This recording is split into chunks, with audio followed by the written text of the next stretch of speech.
आप सभी delivery boys और राइडर्स के संघर्ष के नतीजे अब आने लगे हैं।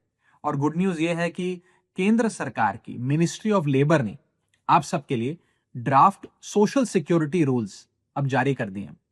ये रूल्स आप सबकी सोशल सिक्योरिटी को सुनिश्चित करने में मील का पत्थर साबित होंगे। मैं केंद्र सरकार की इस पहल का स्वागत करता हूं। और ये सिर्फ इसलिए नहीं हुआ क्योंकि बतौर सांसद मैंने आपका मुद्दा संसद में उठाया। ये इसलिए भी हुआ क्योंकि आप सब ने अपनी आवाज बुलंद करी। शायद इन प्लेटफॉर्म्स ने, कंपनीज ने आपकी आवाज नहीं सुनी, लेकिन सरकार ने सुनी, जिसका स्वागत होना चाहिए। ये रूल्स आपकी जिंदगी को कैसे बेहतर करने जा रहे हैं, मैं सरल भाषा में आपको समझाना चाहता हूं। पहली चीज, आपको कानून की आंखों में अब रिकॉग्नाइज किया जाएगा, आपको पहचान दी जाएगी। अब ये कंपनियां आपको इंडिपेंडेंट कॉन्ट्रैक्टर कह के, पार्ट टाइमर कह के या मिसक्रिएंट कह के आपसे पल्ला नहीं झाड़ सकती। आपको बतौर वर्कर एक पहचान मिलेगी। दूसरी चीज, यदि आप किसी एक प्लेटफॉर्म के साथ साल में 90 दिन या एक से ज्यादा प्लेटफॉर्म्स के साथ साल में 120 दिन काम करते हैं, तो आप सोशल सिक्योरिटी के हकदार हो जाएंगे, एलिजिबल हो जाएंगे। तीसरी चीज जो होने जा रही है वो ये है कि आपका पंजीकरण होगा, रजिस्ट्रेशन होगा, और सरकारी पोर्टल पर होगा, जिसके चलते आपको एक यूनिवर्सल अकाउंट नंबर मिलेगा और एक डिजिटल आईडी कार्ड मिलेगा। आपको एक सरकारी पहचान मिलेगी।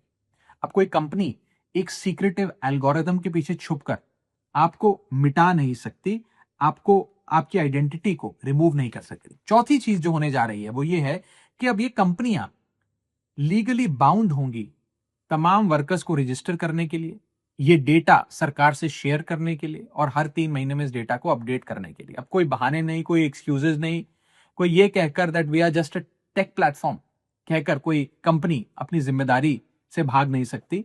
और अब आपको एक पहचान मिलेगी, जिसके चलते पांचवी चीज जो होने जा रही है वो ये है कि आप सबके लिए एक सोशल सिक्योरिटी फंड बनाया जा रहा है।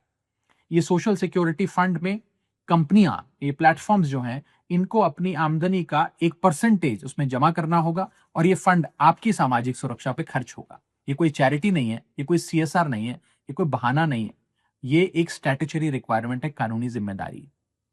और छठी और आखिरी चीज जो होने जा रही है वो ये है कि आप सबके लिए एक नेशनल सोशल सिक्योरिटी बोर्ड बनने जा रहा है, जो आपके वेलफेयर के लिए, कल्याण के लिए स्कीम्स बनाएगा, आपकी परेशानियां सुनेगा, और एक एक्सपर्ट कमेटी इन तमाम चीजों पर अध्ययन करेगी। ये जब 6 चीजें होती हैं तो ये दरवाजा खोल देती हैं आपकी सोशल सिक्योरिटी के लिए। सोशल सिक्योरिटी जैसे आपकी accident insurance, health insurance, life insurance, minimum wages, maternity और हेल्थ बेनिफिट्स, पेंशन और ओल्ड एज बेनिफिट्स, और साथ ही साथ ऑक्यूपेशनल सेफ्टी नॉर्म्स। यानी कि आप सबको अब एक इंस्टीट्यूशनल रिकॉग्निशन मिलने जा रहा है। मैं आप सबको invisible wheels of the Indian economy कहता हूं, लेकिन ये प्लेटफॉर्म्स, ये कंपनियां शायद आपको मिसक्रिएंट्स कहती है, उपद्रवी कहती। और जब मैंने आप सबकी आवाज उठाई तो इन प्लेटफॉर्म्स में, कंपनीज में बैठे कुछ लोगों ने मुझ पर पर्सनल अटैक्स करे, मेरे परिवार पर निजी हमले करे। मैं कहना चाहता हूं कि मैं इन हमलों से डरकर भागने वाला नहीं हूं। मैं अंतिम सांस तक गिग वर्कर्स के अधिकार की लड़ाई को लड़ूंगा। I am pro business, I am pro industry, but I am not pro exploitation. संसद में सबसे ज्यादा शायद मैंने इनोवेशन, स्टार्टअप और एंटरप्रेन्योरशिप की बात रखी होगी, लेकिन एक्सप्लॉयटेशन का समर्थन मैं कतई नहीं कर सकता, क्योंकि सुरक्षा कोई नारा नहीं है, सम्मान कोई एहसान नहीं है, और सोशल सिक्योरिटी कोई दान नहीं है। मैं अंत में आप सब गिग वर्कर्स को ये कहना चाहता हूं कि रख हौसला, वो मंजर भी आएगा। प्यासे के पास चलकर खुद समुंदर भी आएगा। थक कर मत बैठ जाना ओ मंजिल के मुसाफिर, मंजिल भी मिलेगी और मिलने का मजा भी आएगा। जय हिंद।